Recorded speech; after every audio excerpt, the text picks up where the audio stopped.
Hello everyone. Hope you're doing fabulous. Welcome to the Sapphire Spider Oracle channel.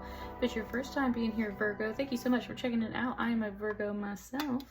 And if you're a returning listener, thank you for sticking around because it's been a while since I've been able to catch up. I've got the Wonderland Tarot. Looks like I didn't flip my cards back over the last time. And I've got the Spirit Animal Oracle for us. Spirit has got me changing all kinds of little things for Gemini season. I just swapped out some of my crystals. I got this big amethyst in here for us. I've worked with this before on a reading and it was really lovely. So I just really felt like that was the energy to work with. I've had a lot of energy sprinkling around my crown here in the past few days since I've been recording these. So I'm really feeling that crown chakra. And I was just digging that purple. I was feeling that for us. So, and I thought I chose that with the purple. And it took me a while to choose the one for Virgo. I won't lie, because Spirit's got me switching up the tarot decks too. Everyone's getting the Spirit Animal Oracle, but I'm switching decks between these readings, and it's just interesting energy right now, what it wants me to do. Ooh, something said, just trying to keep up. Just trying to keep up. That's what something just said here for your reading. So let's get started. Let's dive in with your Spirit Animal Oracle. Push this out of the way a little bit. So clear my space. Yes, I just saged in between the readings too. I've had some powerful messages today, so been cleansing between each reading to make sure the energy is clear.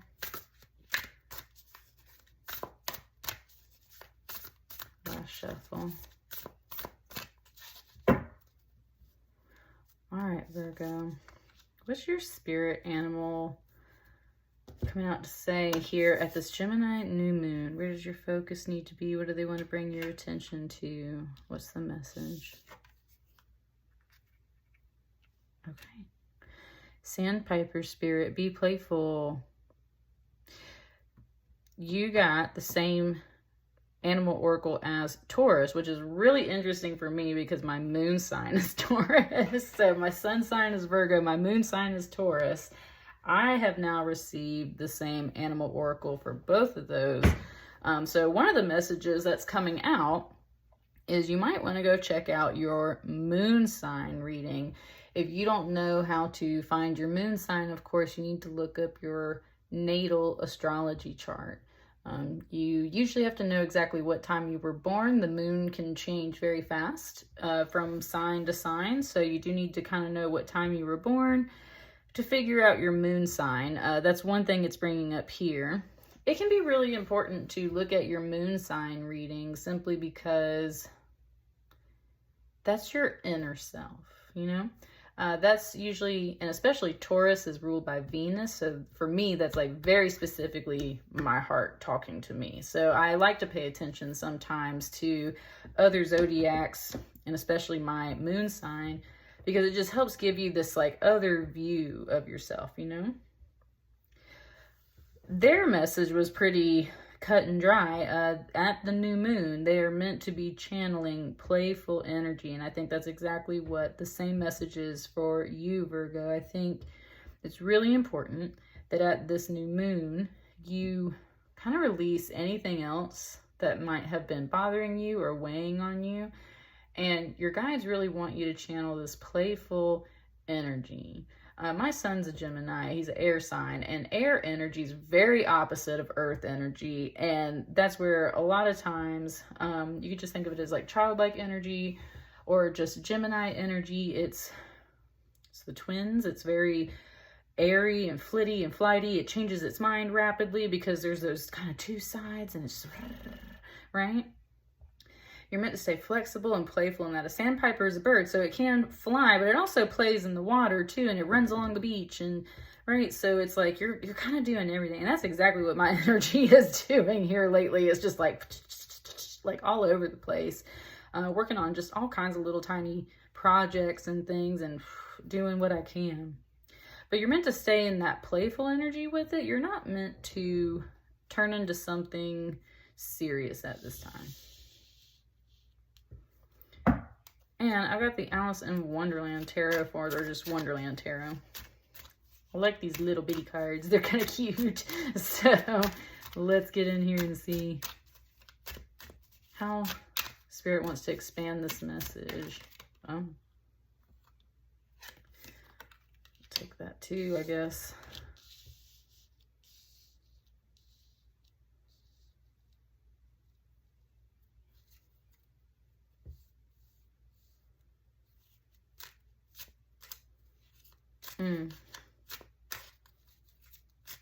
That's exactly what the Empress just said.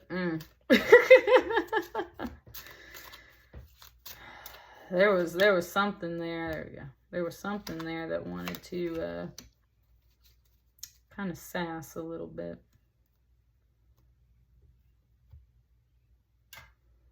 Whoa, buddy. Let me tell you something. Honestly, this feels like a grandma. Somebody like that. This feels kind of like a grandma. It could be your energy, honestly, but it's just the way they got this. It's an empress, but it's a sheep, and she's like crocheting and knitting right from her wool. She's got a little bonnet on. She's got these little glasses on. This feels like a grandma. And she goes, She was like, boy, I tell you what. Something about this guy and the way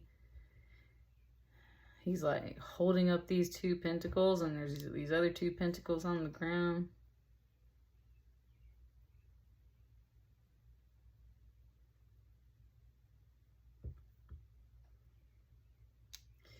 She's kind of looking at this guy standing here with these two oysters up on a pillow, and then these other two oysters down here. And it's like, boy, he is just so proud of those two pentacles, right? Those two oysters. And it's like, but he totally forgot about these two, or like neglected these two. Totally forgot about these two here. Woo, whoa. I don't know why, but he's got like a red nose, and his nose is literally touching this oyster. It's almost like he's like snorting it. Oh my God. Look, let me tell y'all something. I don't know why, but for the past couple of years, it has been an ongoing reference in my world. I don't do any hard drugs, but I get a lot of references for coke, like all the time, and I have no idea where it comes from. The only thing I can ever think of is that there is someone around me in my energy field that is doing this stuff, and I'm like, why am I being told about this? Because like it's one of those, I honestly, y'all, like I don't know. Something kind of was saying, but she knows. And it's one of those things like, you know, like people do all kinds of stuff, and sometimes you can tell and sometimes you can't. So it's kind of one of those things where it's like she's kind of got her back turned and she's not exactly watching him or paying attention. It's like she just knows, this is a strange energy for this Empress. This is a strange energy for the Empress. The Empress is all about abundance, and that's where it was kind of like the sass was coming through, because the Empress has set herself up. She's cozy and comfortable. She's in a boat. She's like traveling and doing stuff, but like she's otherwise comfortable and like creating things and doing stuff. She's very abundant, right? And if she were to run out of yarn, you know what? She's made of wool. She grows more. And that's the whole thing. It's like this self-replenishing energy. That's the Empress right there. Like she is self-replenishing in this major arcana way and enjoying a little bit of like luxury time while she's doing it. And I don't know, there's just something about this Four of Pentacles, and she's like, boy, he is just so proud of that. But like, thank you, Spirit. It was kind of about the reference of like snorting your own success. Almost like how people say like you smell your own farts or something like that. Like snorting your own success, smelling your own farts. And it's like, but you totally neglected these couple of things. So I don't know why this being brought to your attention. I don't quite feel like these are either one of your cards. And it really doesn't go with the be playful energy. So let me keep going with this reading and see how it opens up. Ooh.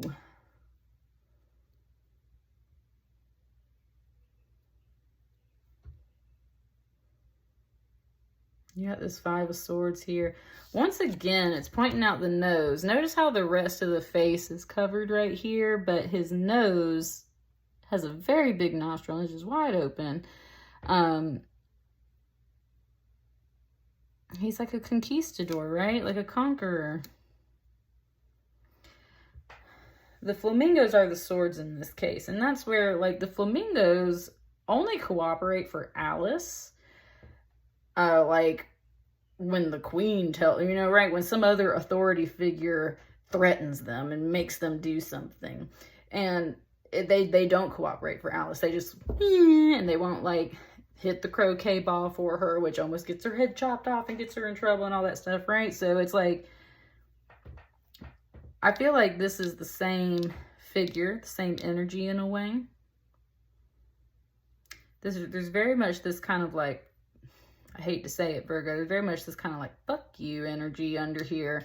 And I feel like it corresponds to this.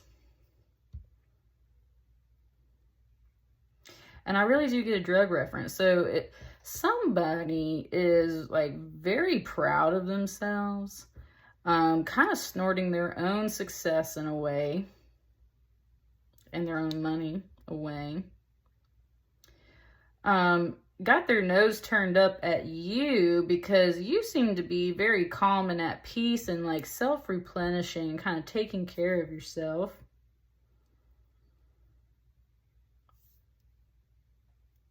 And I just get this damaging vibe off this person, or this energy, or this situation. There's definitely some tension here between these two parties. And it is saying, though, like, you are mostly falling in this major arcana category. This doesn't have to be a man, but this is this other energy. That masculine, that action energy. It's doing something completely different. Now, Four of Pentacles can be about saving money, holding on to funds and things, and being resourceful, but that's where it was saying specifically for this deck, like there's these other two oysters on the ground. Something's been neglected. Notice this dead flamingo here, and this is like something's being forgotten. It's left on the ground. Something's being neglected, and they got their nose turned up at something. It's a whole different attitude and vibe from what this Empress is bringing.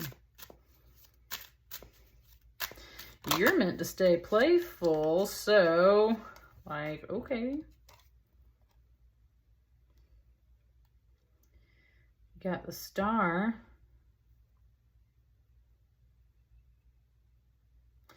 Kind of wants to slide this over, I think.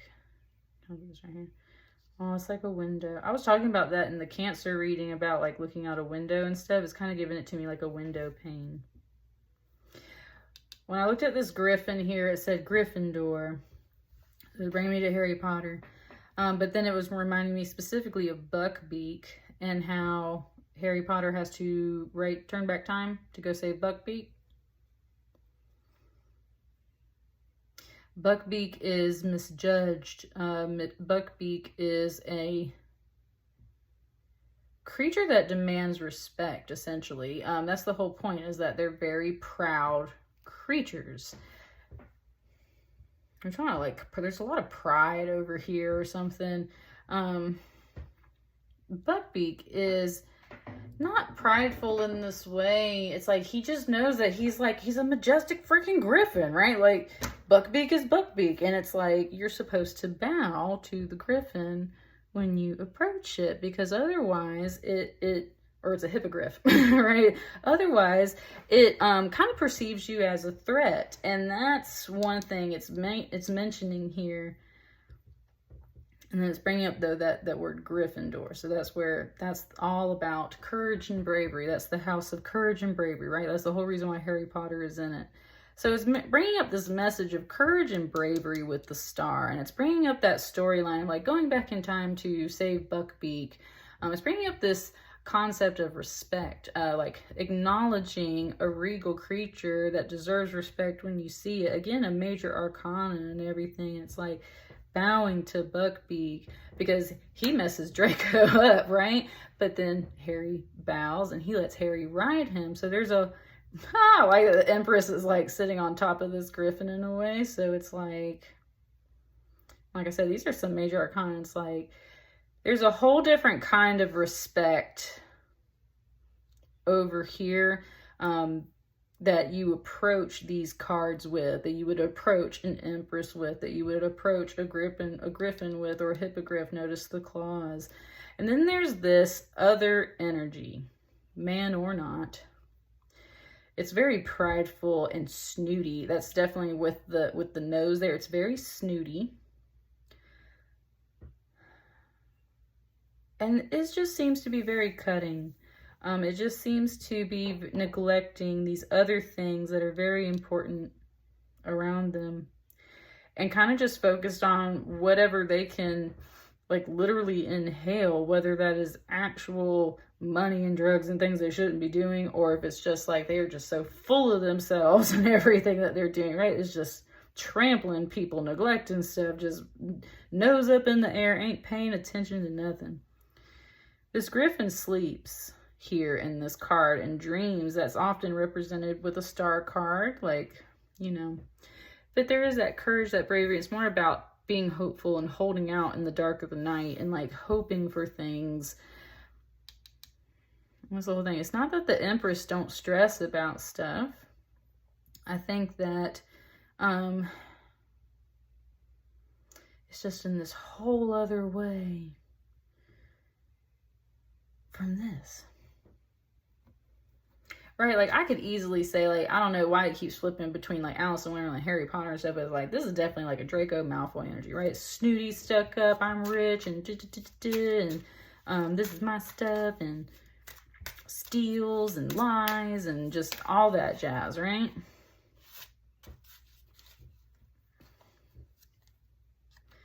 I want one here. I want one there.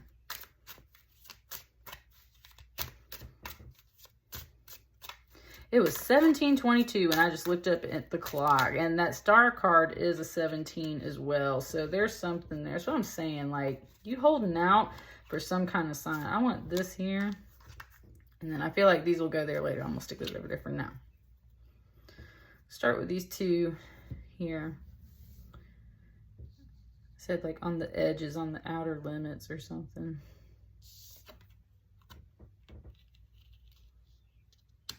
An Ace of Oysters. Okay, so this person, this energy, it's very rich, and I say rich, and it says it's only got 4 pentacles and it's only paying attention to 2, right? The reason why this energy is going this way is because of this pentacle, because of this oyster. There's pearls in an oyster, right? So that's the thing. It's a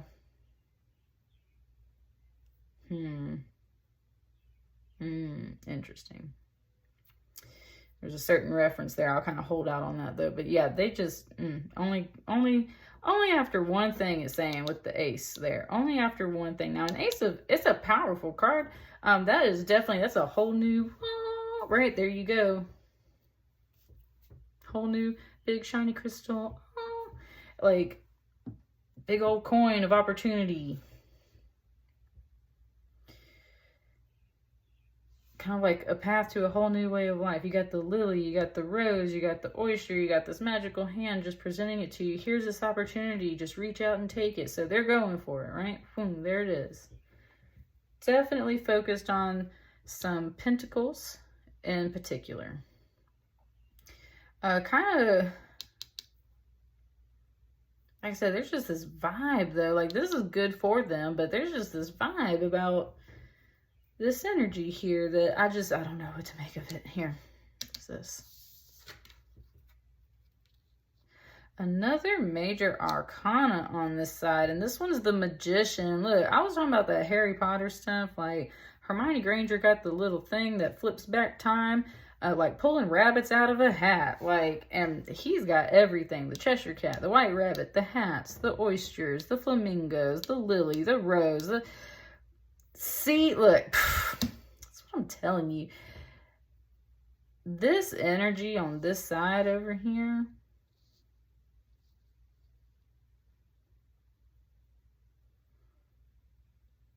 so powerful, Virgo. So powerful. And that's where it said, so playful. Okay, there, something just came through, but it said, so playful. And it was like, man, when you just do your thing, have fun, make it happen, create. So a magician is a creator, right? He creates something from nothing. He pulls rabbits out of hats. It's like, that's the whole thing. She's knitting something from her own wool. It's like you're making something out of nothing. And the griffin here with the sleeving, it's like, that's a fantastical creature. And then there was a whole story that built off of that. So I don't know. It's just like, there's a lot of things that come from this. There's so much major energy on this right side. And it is kind of, it reminds me all the time in my readings, like the right side of my body, which is usually your masculine energy. Woo, that was an interesting point it's about to make. Man, like my right shoulder for the past like couple of years, my back and everything. I woke up today and it's like one of my ribs is out of place. Like my whole right side of my body is just, it feels like it energetically and physically carries so much weight. And that's your action side. And here it is. Look at this major arcana. And it just was saying, Virgo, honey, look at how much like power you're channeling through that right side of your body. Like you are just creating stuff, literally creating it out of nothing, being the creator in essence. And even where you don't know what to do, man, some freaking magic comes through for you. You turn back to that card, you go rescue the hippogriff, right? All that stuff. And I'm talking about how they use the hippogriff to go save his godfather, Sirius Black, from the tower, right? And I really connect to Sirius Black. So and that's kind of him right there. So I'm saying, like,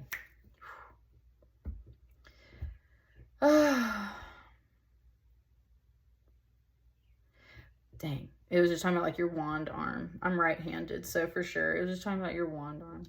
Virgo, let me put this in a nutshell for you because I know it's going all over the place. You are like channeling so much energy. You are creating so much. You are just freaking, woo, magic, honey, magic. That's why you got to stay playful with it because like it's heavy. It's heavy, powerful stuff, and it is just like, it's like ripping through your body. Like it's just coming out of your body. I love all the yellow on the side. It's almost in the way, like everything you touch turns to gold. There is definitely fear in the unknown that happens with it. And that's where like sometimes the magic just comes through for you. And that's why Spirit's stressing that you stay playful because that's how you channel a lot of that magic. When you get serious, when you get snooty with it, when you get stingy and all locked up and only pursuing money, that's when things are not working out for you. And that's where on this left side, that's supposed to be your feminine energy. But notice that's where there's a lot of this snooty masculine energy. It was kind of saying how maybe your energies are a little like flip-flopped, swapped a bit. And it's not, because if you're a feminine, you're a feminine, you're masculine, whatever. It's just saying how, like, if it's referring to only yourself, Virgo, then there is a feminine part of you that's really, like, kind of more reaching out and, like, searching for stuff. Maybe you're doing it in this snooty way. I don't know. It's just kind of one of those things, like,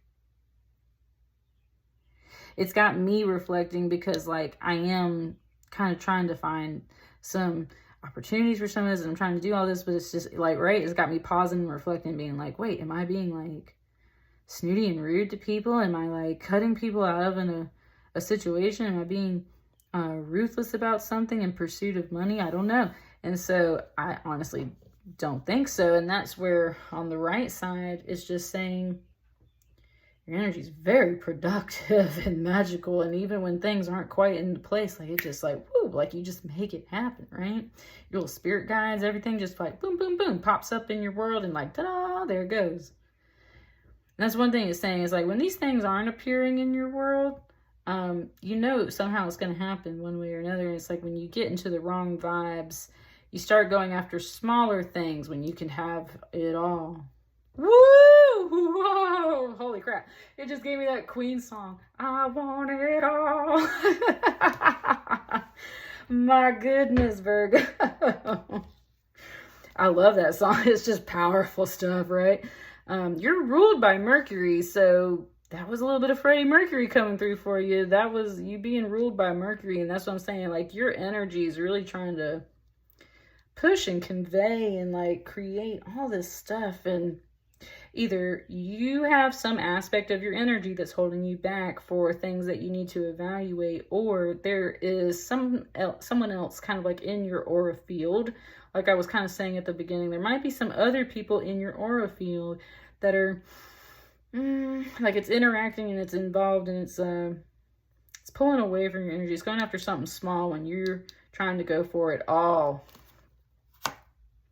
Thank you, Spirit. It's talking about that song one more time. I used to be an athlete, and you know, they always play songs like that at like a meet or a game or a sporting event to get the athletes all pumped up. And that's what I'm saying. It's like, woo, competition time. That's what it's saying. Competition time, like time to perform. But stay playful with it, because when you get really serious and snooty and prideful, thank you, that's where that message is coming through again. Yeah, you just, it channels the wrong thing. You're going for the wrong thing. Yeah, that Eight of Swords. It's that, look that. Yeah, that's what I'm saying. This energy had some of that fuck you energy in there. That's what I was saying. Yeah. Okay, yeah. It finally put all this into perspective. It's like when you go, it's reminding me so much of like when I was a kid and you go to a gymnastics meet, and there would just be some of these teams and some of these people that they would come from these communities that had a lot more money. Like they could be homeschooled so that they could do gymnastics like 10 hours a day. And that's not how a lot of other places are. So of course those girls were amazing at what they did. And there was that tension and kind of that, man, jealousy is a thing that's been coming up in a lot of people's reads lately. There's some tension and jealousy there. But with this Eight of Swords here, that's where suddenly I felt like your energy was like, nah, bump that. Like, we ain't doing that.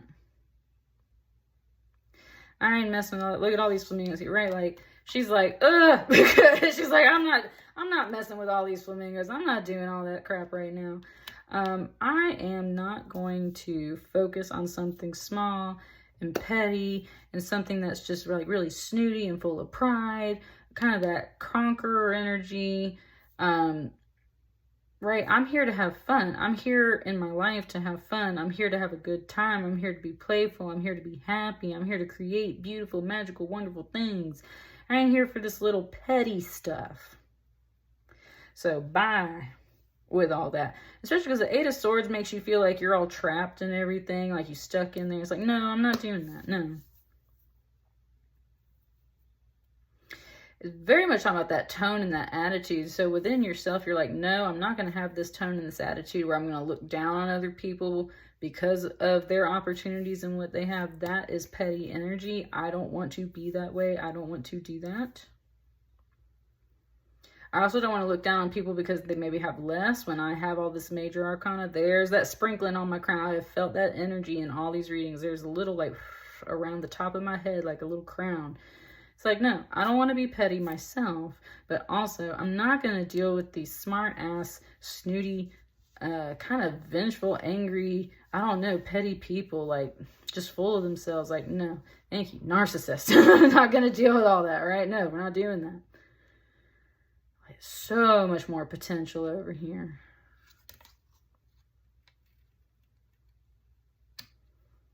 There's your card, Virgo, the Hermit.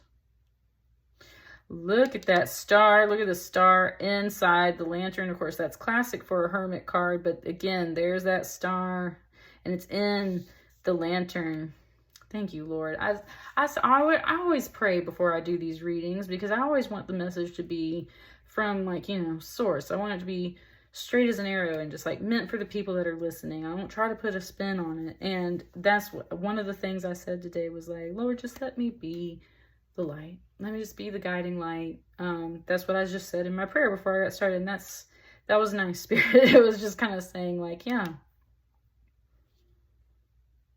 you are just trying to, again with that yellow, you are just trying to shine your light, create, and be beautiful, and just be magical self. Be your magical self and be playful with it. Woo! There's another Harry Potter reference. It did the Marauders map. It said, I solemnly swear I am up to no good, right? That's what I'm saying. Like, you got to stay playful with it. Harry Potter got that cloak of invisibility. He's not always just like, ah, all the time. He is the good person, the hero, the thing. You got all these major arcana here. This is all your right side of your body. You're channeling so much. Like, it's like you're holding a wand and it's like you were just freaking like holding it and like all this magical stuff is just like popping out. But there's all this other stuff you're dealing with. I want you to notice, Virgo, that this other stuff is minor. An ace is powerful, but this other stuff is minor. There is good opportunity. Don't be fooled by small opportunities, though. You have so much potential. Stay playful with it, because if you get too serious, it is just totally the wrong energy. It just did an emerald. Said, bam. Right there, right? Like you put some season on. Bam. Be yourself. Be your true self. Let that light shine, because that is what is really needed from you. Make sure you don't deal with or venture into any of this petty energy. That is not at all what is needed of you at this time. Be playful. And that's what I got for you guys. Let me know how it resonates, and I'll see you on the next batch of readings. Thank you so much. Bye.